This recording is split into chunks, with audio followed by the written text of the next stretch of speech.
So here we are at the 2025 Malton Show.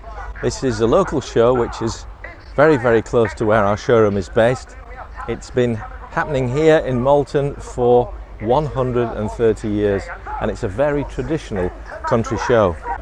And we've brought along a few vehicles to display here. It's not a place where we typically sell vehicles from, but we do reconnect with a lot of our existing customers. We show people some examples of what it is that we do and what we sell. So actually here's a particularly unusual vehicle that we have restored for a private owner. It's very, very unusual for anybody to thoroughly restore to a professional standard a commercial vehicle of this type, but as you can see, this old Morris is absolutely stunning. It took us several months to rebuild it, but in many respects I think it's better than it was when it was new. And at the other end of the spectrum, a Morgan. Fantastic little 2013 three-wheeler with a stage 2 upgrade. A lot of fun, that.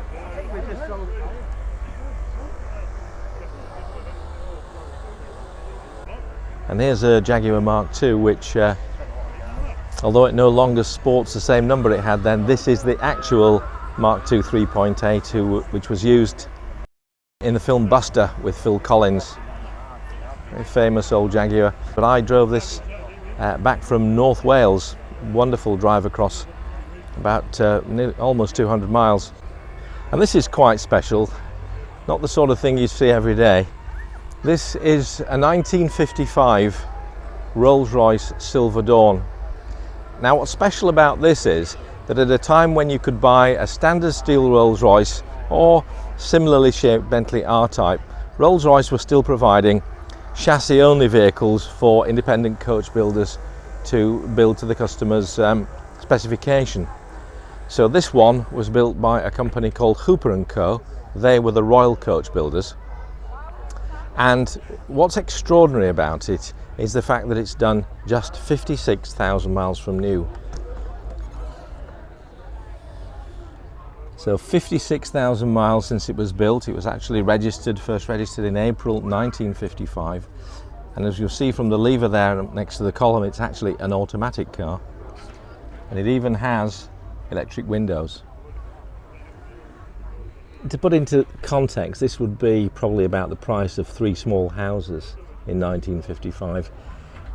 There were only 11 such cars built, and this example is one of the few remaining in this condition. I mean, it is the most original, most beautiful example in a sort of dark velvet green.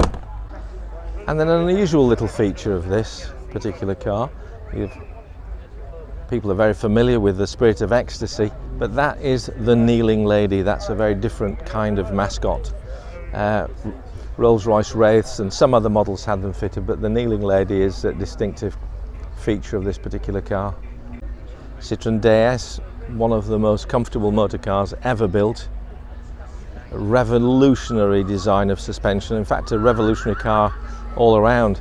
Interesting to think then that in 1955, when this car was being built, essentially the last of the line, here we have the DS that was making its debut in Paris. Apparently French President Charles de Gaulle supported Citroën because one of these cars saved his life. He wasn't going to let Citroën go after that.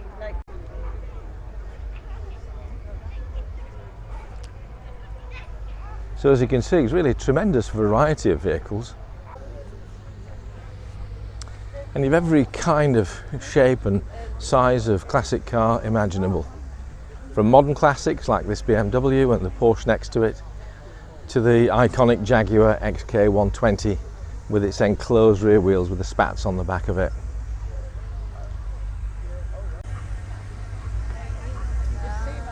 This is another car you don't often see.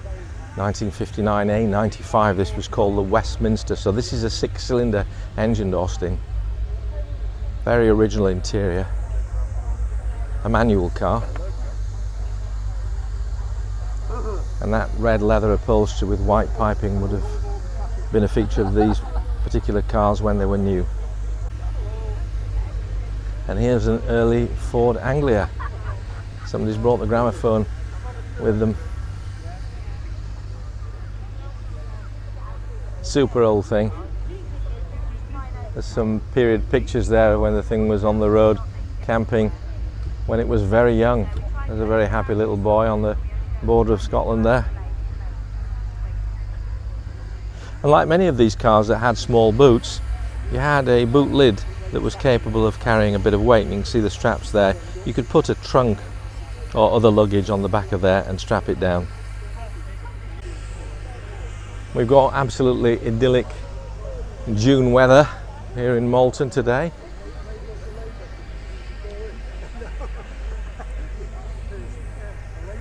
Well, there's a model of car that I sold new. Becoming an antique like me, 1979 Vauxhall Chevette, derived from the super little Opel Kadett. So, as a Vauxhall dealer in the 1970s, this was a car that I launched. And we sold both the Chevette in hatchback form and the saloons. We also sold the Kadett that it was derived from. One of my favourite cars, if you look it up, was the Kadett 91S, which was a little coupe. Different engine to the Vauxhall, slightly stronger, but pretty much the same body shell, just a different frontal treatment on the Vauxhall version. So quite a selection of cars. There's a Derby Bentley. Here's an unusual one, an Alvis that's got a woody body on it.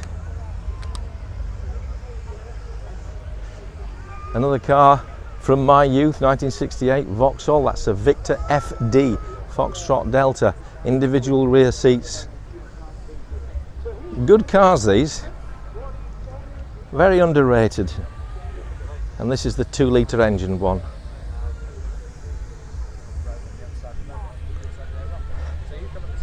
There's another British attempt to achieve transatlantic sales. The Austin, the Nash Metropolitan. Really very much a 50s car using standard Austin mechanicals. 1200cc B series engine, available as a convertible and as a hardtop like this one, and they all had this houndstooth check for upholstery. Interesting though, when you look at the shape of those doors, would you believe that the left hand and right hand doors are interchangeable?